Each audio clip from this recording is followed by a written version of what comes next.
general manager of your Rangers, Chris Young, has joined us each week for the last couple of seasons. And last year, it was amazing to watch how steadfast he was in the confidence of his ball club as they stumbled down the stretch. His confidence never wavered. And he was rewarded with a championship, bringing the championship to his native DFW for the first time in franchise history. Chris, thank you so much once again, and a good afternoon to you. How the heck are you? Guys, I'm great. Happy opening day. Happy opening day, man. Yeah, this what is a amazing. special day. It is. What's top of mind for you? Is it the celebration and the festivities, or being competitive every day? Where's your mindset? For top of mind for me is winning a baseball game. Yeah. And that's where my focus is. But I've also talked to a lot of colleagues throughout the league who've had experiences like this where they've been able to celebrate special accomplishments the year before, and everyone has said, take it in, enjoy it, that it's well-deserved, it's earned, and I hope for all of our players, and especially for all of our fans, that they're all able to enjoy what is a historic day in Texas Rangers history, and I'm so excited for it. I couldn't sleep last night. I'm just thrilled. I'm exhausted from the last week of spring training and roster decisions. And the excitement of opening day last night kept me up, and I'm so happy for our fans. Knowing your guys, though, they're going to be ready to get focused and play ball when it's time, right? Oh, yeah, I was downstairs with them. They're ready to go.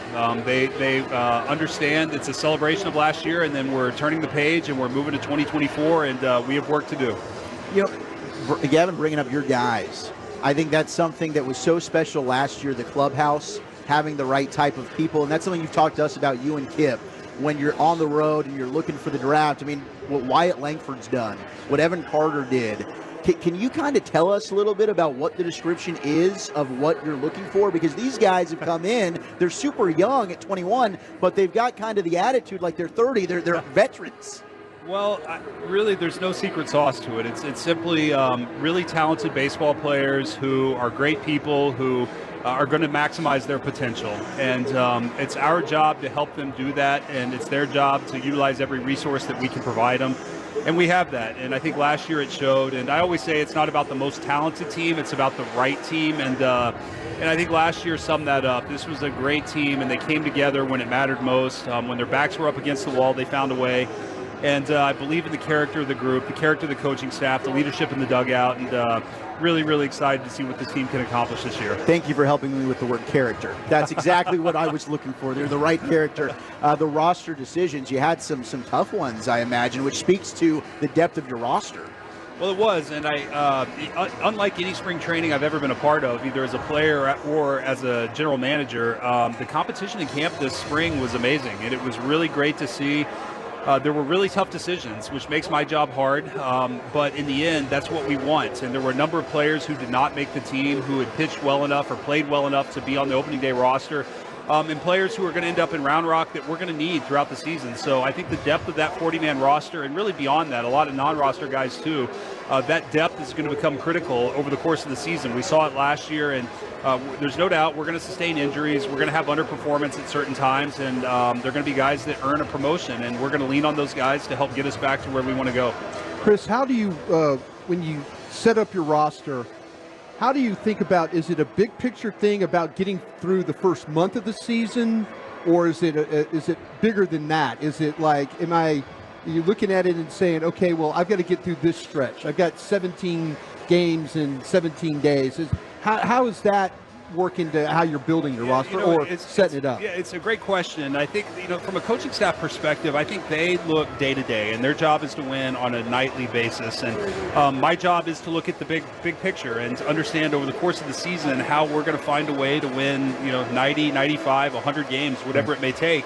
That said, I don't think it's productive to look to August and September when we have such a big month ahead of us in April. So really, I try to look at it in 2 to 3 week segments and understand kind of where we are roster-wise, what the schedule looks like, where our off days are, where we may need additional help, who's playing well at AAA, who's hot, who's struggling here, and just try to figure out how we're going to get the best roster together over the next several weeks to win as many games as possible. Really, winning series is the goal. If we can win, 2 out of every 3 games, we're going to be in great shape.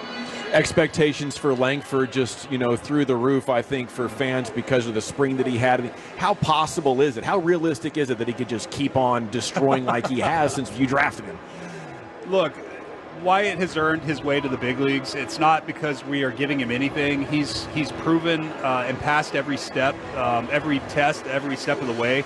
And he's here because he deserves to be here. He's here because he's one of the 13 best position players on our roster right now. And I can't tell you, I'm not smart enough to tell you what the ceiling is for him. I just know that he has exceeded everything that we've expected from him thus far and continues to excel, and we just are having fun watching him. But he is a tremendous person. He is an unbelievably talented baseball player, and he continues to learn, continue to grow.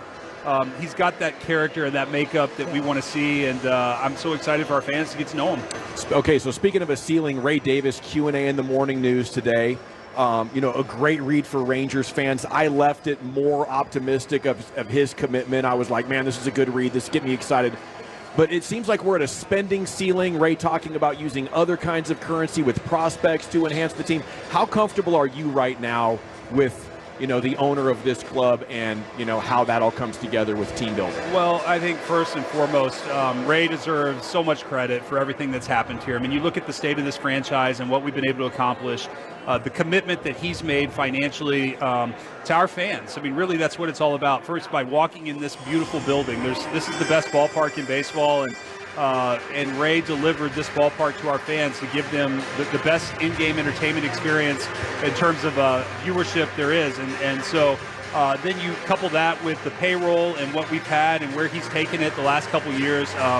He's really set this franchise up to win, and he deserves all the credit for that because he's given us the resources, and it's paid off with the team we have on the field. It seems like he's really sharp on what it's going to take to win. Yeah, Ray is. He's a very sharp businessman. He's locked in. He's engaged. I love our relationship and being able to talk to him on an almost daily basis about a lot of our moves or transactions and just big picture thinking as well. And he's got great perspective, and I'd be crazy not to lean on him. He's been unbelievably successful, and I continue to learn from him. I love the accountability about developing pitchers that he showed in there. I think fans wanted to hear that, from the top. What have you guys actioned to try to improve that?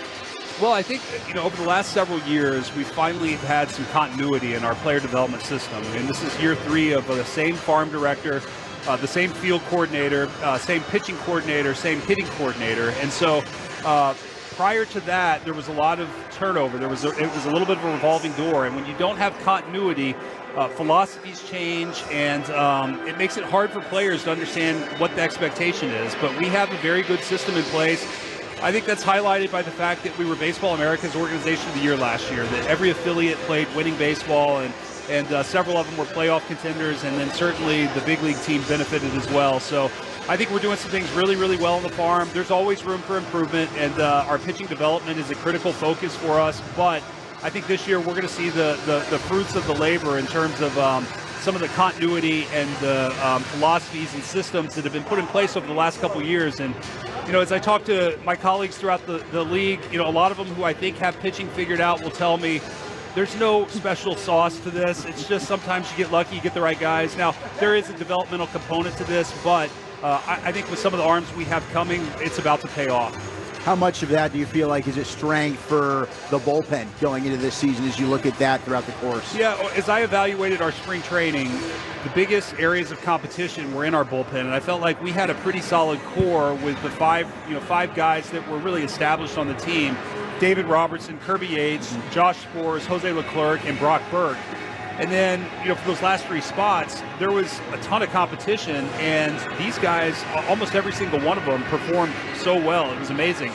Both internal NRIs, on-roster guys, and external NRIs. And a lot of those guys have chosen, the external ones who had opt-outs at the end of spring, have chosen to stay in Round Rock and wait their turn, and we couldn't be more grateful for that, and I think it's going to serve us well as the season goes. How different was the conversation when, say, 365 days ago when you walked into Bruce Bochy's office for opening day? How different was that conversation when you walked in and said, hey, Skip, checking on you, everything good? What was that conversation like when you, you guys both being world champions? 2 nights ago, today it was very calm and normal, and just like it was in the playoffs last year. 2 days ago, before the exhibition for Boston, I walked in, he was sitting in his chair, and he was kind of quiet and didn't look up, and I said, hey, Skip, you "You nervous today?" And he got a good chuckle out of it. But Boch is the best. I just can't. Working with him has been so much fun. It brings me so much joy. I truly look forward to coming in here every day and going down there and having great conversations with him. We talk baseball, we talk life, and we laugh a ton. And I just love him to death. And you can see what he's meant to our team. Our players love him, and he's the best. How much fun are the conversations going to be with, like, you and Bochy with this lineup and the offensive firepower? It just seems like the versatility is insane, and no matter what a team throws out there, you guys have answers offensively. Yeah, that's one of the great things of where we are with the offense is that we do have a lot of answers, and I think we have a lot of different ways, a lot of different matchups and solutions to the opponent, no matter what they throw at us. And so, and sometimes those make for hard conversations too, because you can overthink it or you can get a little too analytical. I think ultimately we trust our guys, we trust the talent, and we also trust their collective buy-in and their willingness to move up and down the order. I think Evan Carter's hitting 8th tonight, and he may be in the 2-hole tomorrow, the 3-hole tomorrow. So these guys don't have egos. They're about winning, and they're about trusting their manager, trusting the process, and it speaks to the character of the group. Well, congrats again on the success, and thank you so much for being generous with your time, man. We appreciate it so much. I love seeing you guys. Happy opening day. Let's get a win tonight.